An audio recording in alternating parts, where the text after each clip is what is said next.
Hello, Dumelang, and welcome back. In the last episode, I ended with a question, actually, a few questions. What remains? What survived? What have we carried forward? And what might we need to remember? I've been sitting with these questions because when conversations about Blackness emerge, we often find ourselves speaking about race, the inequality, the discrimination, exclusion, and the history. And all those conversations matter. But I think there's another conversation we sometimes avoid or do not attend to. And that's a conversation about culture. Not culture as performance, not culture as something we put on for Heritage Day, not culture as clothing, food, or ceremonies alone, but culture as a way of being, a way of knowing, a way of relating, a way of understanding ourselves and the world. And I found myself wondering, what happened to our culture as Black Africans? And as I say those words, our culture, I realize that word our can mean many things because there is no single our. There are many cultures, many histories, many ways of understanding the world. Every culture develops its own stories, its own rituals, its own ways of making meaning, its own ways of answering life's biggest questions. So, while I will be speaking from my experience as a Black African, I suspect many of the questions that I'm asking today extend far beyond Black African communities because every culture carries wisdom. Every culture carries memory, ways of understanding what it means to be human, and perhaps every culture wrestles with similar questions. Questions like, what do we preserve? What do we change? What do we carry forward? What do we forget? So, although I will be asking, or rather speaking from a Black African perspective, I hope listeners from many different backgrounds might find themselves somewhere in this conversation too. And before I continue, I want to say something important. This is not a conversation about culture because I believe cultures should separate us. No, quite the opposite. I think the more deeply we understand culture, the more we begin to recognize ourselves in one another. Because beneath our different traditions, our different languages, rituals, ways of living, I think many cultures are trying to answer some of the same human questions. Who am I? Where do I belong? How do I live? What matters? How do I remain connected to others? And perhaps more importantly, how do I know that I am not alone? Because when I look across cultures, I see differences, yes, but I also see a shared longing, a longing for connection, a longing for belonging, a longing to feel part of something larger than ourselves. And so, as I begin speaking about Black African culture, I am not interested in division. I am interested in remembering connection. And perhaps I should also say something about why I am speaking specifically about Black African culture. The answer is actually quite simple because I am Black African. This is the world I know most intimately. These are the histories that shaped me, the questions I inherited, the stories I grew up around, the ways of understanding life that continue to speak to me. It is the place from which I see. And even then, I speak with humility because Black African cultures are many, many different languages, traditions, histories, ways of understanding life. So I do not speak for all Black Africans. I can only speak from my own relationship to Black African culture, the aspects that resonate most deeply with me. And as I'm speaking, I realize I've asked quite a few questions, not only now, but in previous episodes as well. Some of you may be wondering, does she ever answer anything? That's a fair question. Occupational hazard, I'm afraid. I'm a psychologist, and we can turn almost anything into a question.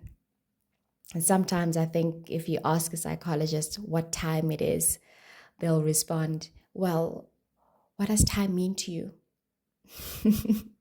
And if you're really unlucky, they'll ask you how you felt when asked the question. But jokes aside, I think some of life's most important answers cannot simply be given to us. They have to be discovered, reflected upon, lived. And often the answer is already somewhere within us, waiting for us to become curious enough to find it. When I speak about Black African cultures, I find myself drawn to certain themes that continue to shape how I understand myself and the world. And one of those is connectedness, a recognition that we do not exist in isolation, that our lives are woven into the lives of others, into family, into community, into history, into ancestry, into the natural world, and perhaps into something larger than ourselves.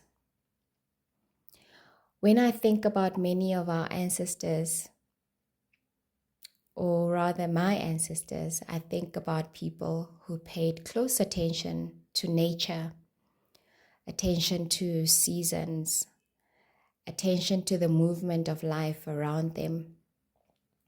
Nature was not simply scenery. It was teacher, guide, knowledge holder, a source of wisdom about how to live. And yet, as I say this, I'm aware that these ideas may not belong only to Black African cultures.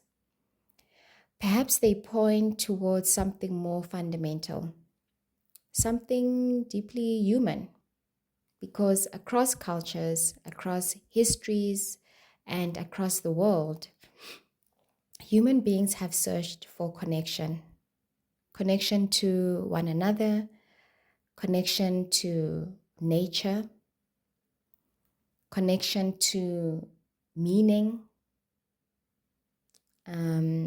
connection to something larger than ourselves. And perhaps that is why these aspects of Black African cultures resonate so deeply with me.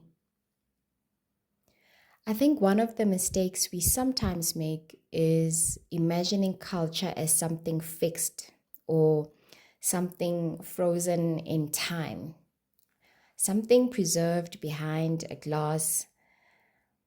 But culture has never worked that way. Culture moves, it evolves, it adapts, and every generation inherits something, and every generation changes something. So when I ask what happened to our culture, I'm not asking why aren't we living exactly like our ancestors? That's impossible. The world has changed. We have changed. The question is deeper. What have we retained? And what have we lost along the way? I don't think colonialism only occupied land. I think it also occupied imagination, creativity, language, meaning, value. It taught people which language, or rather which knowledge mattered. Even language, right? Which language mattered, which ways of living mattered, and which ones did not. So colonialism interrupted memory. It interrupted cultural continuity.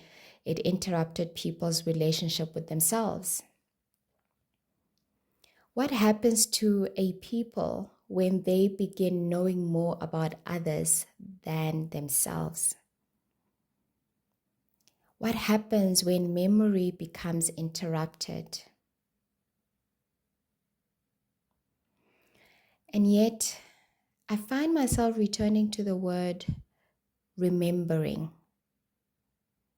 I use that word carefully because remembering is not about going backwards. It's not about becoming our ancestors. We live in a different world. We face different questions.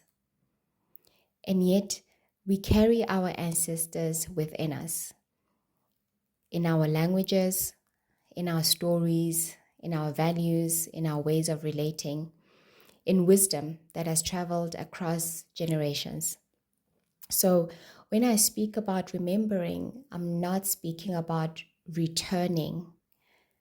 I am speaking about reconnecting with ways of being that still carry wisdom, reconnecting with ways of knowing that still carry value, reconnecting with parts of ourselves that have been pushed to the margins, and perhaps even reconnecting with who we truly are. Because I think that somewhere along the way, parts of ourselves can become distant. Not necessarily lost, but more distant or removed, waiting to be remembered. One of the things that really fascinate me is how much actually survives. Even after generations of disruption, culture survives in certain things, in language, in stories, in rituals, in spirituality. But I think it also survives in less obvious places, in how we relate, in how we understand family, our family values, how we care for one another, in our humor, in our sense of responsibility to community, in our understanding that a person does not exist alone, that who I am is connected to who we are. And I sometimes wonder whether many of us are carrying wisdom we have never been taught to recognize, wisdom that survived, even when the language around it was lost. So perhaps remembering is not about recovering every detail of the past. Perhaps it is about recognizing what never truly left us. And perhaps this is why culture matters. Not because it separates us, but because it reveals something about what human beings need. And this is across cultures, across histories, across differences. Human beings keep creating ways to together, to come together, ways to remember. Human beings keep creating ways to belong, ways to connect. And human beings keep creating rituals, traditions, stories, communities. And while those things may look different from culture to culture, I sometimes wonder whether they're all trying to meet a similar human need. And that is the need to feel connected, the need to belong, the need to know that our lives are part of something larger than ourselves. And perhaps that is the human condition. We spend our lives searching for connection, searching for belonging, searching for relationship. So whether I am speaking about race, blackness, silence, culture, identity, I keep finding the same underneath it all. Relationship. The desire to know ourselves, the desire to know one another, and the desire to remain connected. Perhaps remembering is not only about remembering culture, perhaps it is also about remembering our connectedness to ourselves. I think to ourselves first, and then to one another, and to those who came before us. Remembering our connection or our connectedness to nature, and our connectedness to the larger web of life of which we are a part. In the next episode, I want to explore what it means to live between worlds, between tradition and modernity, between remembering and reinventing, between what wisdom we've inherited and contemporary life, a space that many of us know very well.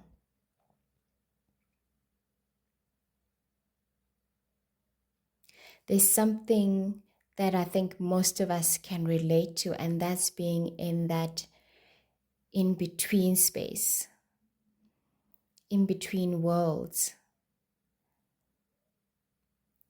Our inherited culture, traditions, ritual, ways of knowing ourselves and ways of knowing the world, as well as contemporary modern life. And we find that we move between these worlds. How do we remain connected to who we truly are as we continue to evolve through life? How do we evolve and not lose important aspects of who we are?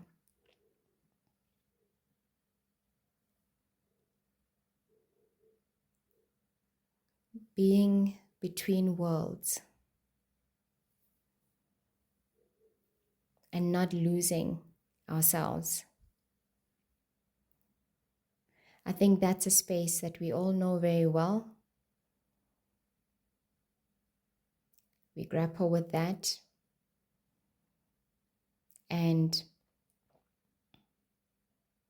I want us to think about how we remember who we truly are as we evolve through contemporary life.